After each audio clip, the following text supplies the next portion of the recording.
আচ্ছা, বউকে দেখলে কি বলবেন? আই হেট ইউ না আই লাভ ইউ? আপনারা কি জানেন যে মিথ্যা বলা 3 জায়গায় জায়েজ? তার মধ্যে 1 নাম্বার বউ। আপনি একটা শাড়ি কিনে নিয়ে আসছেন, শাড়ির দাম হচ্ছে মাত্র 1000 টাকা। এখন বউ যদি শোনে যে দাম 1000 টাকা, বউ তো রাগ করবে, বলবেন যে 10,000 টাকা। জায়েজ আছে এটা? সুবহানাল্লাহ পড়বেন না আপনারা? আচ্ছা, আপনার বউয়ের সঙ্গে আপনার মায়ের বনিবনা হয় না, এটা আবার রাগ করেন না, এটা কিন্তু হয়। শাশুড়ি বউকে দেখতে পারো না, বউ শাশুড়িকে দেখতে পারো না, ঠিক আছে না ভুল বললাম? এখন আপনি পড়ছেন মহাফান্দে, মাকে ভালোবাসলে বউ নারাজ, বউকে ভালোবাসলে মা। আপনি করবেন কি এখন কন্দে? আপনি কি করবেন আমি বলে দিচ্ছি।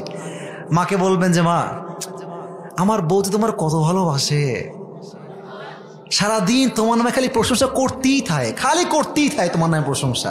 মা বলবে ও বাবা তাই নাকি? তখন দেখবেন মায়ের ঘৃণা ভালোবাসায় পরিবর্তন হয়ে যাবে। এবার বউয়ের কাছে এসে বলবেন যে আমার মা যে তোমাকে কত ভালোবাসে, বিশ্বাস করো। আমাকে সকালে বলছে এই খবরদার, বউকে গিয়ে শাড়ি কিনে দিবি, শপিং করে দিবি, ঘুরতে নিয়ে যাবি, কক্সবাজার যাবি, সাজেক ভ্যালি যাবি। আপনার মা আসলে কিছুই বলে নাই, কিন্তু আপনি এই যে পামটা দিলেন, আপনার বউয়ের জন্য ভালোবাসা প্রকাশ করলেন, এই ভালোবাসার জন্য আপনার আমলনামায় সওয়াব লেখা হবে। সুবহানাল্লাহ পড়েন। তাহলে বউকে দেখলে বলবেন আজ থেকে আই হেট ইউ। আরে বউ নাই বুঝলাম, প্র্যাকটিস হিসেবে তো বলতে পারেন। বউকে কি বলবো? আই হেট ইউ না আই লাভ ইউ? আল্লাহ সকলের বউয়ের সঙ্গে ভালোবাসা বাড়ায় দিক। পড়েন সবাই আমিন। বলছে হুজুর বউ না। আরে বেটা বউ নাই, বউ তো আগামীতে হবে, ঠিক কিনা বলো? অতএব বউয়ের সঙ্গে আজ থেকে দ্বন্দ্ব নয়। বউকে আমরা, আরে ভাই মেয়ে মানুষ পাম্পট্টির পাগল হয়, পাম্পট্টি দিবেন আপনাকে ভালোবাসবে। পাম্পট্টি দিবেন না, আপনি দেখতে যতই সুন্দর হোক, আপনার বউ আপনাকে বাদ দিয়ে কাইল্লার সঙ্গে ভেগে যাবে। অতএব আজ থেকে কোনো রকম ঝগড়া নাই, মারামারি নাই। বউ দেখলেই ভালোবাসা, বউ দেখলেই আদর, বউ দেখলেই আই লাভ ইউ। রাজি আছেন তো ইনশাআল্লাহ? আল্লাহ রাসূল যেন সাহাবী এসে বলছে হে রাসূল, আপনি সবচেয়ে বেশি কাকে ভালোবাসেন?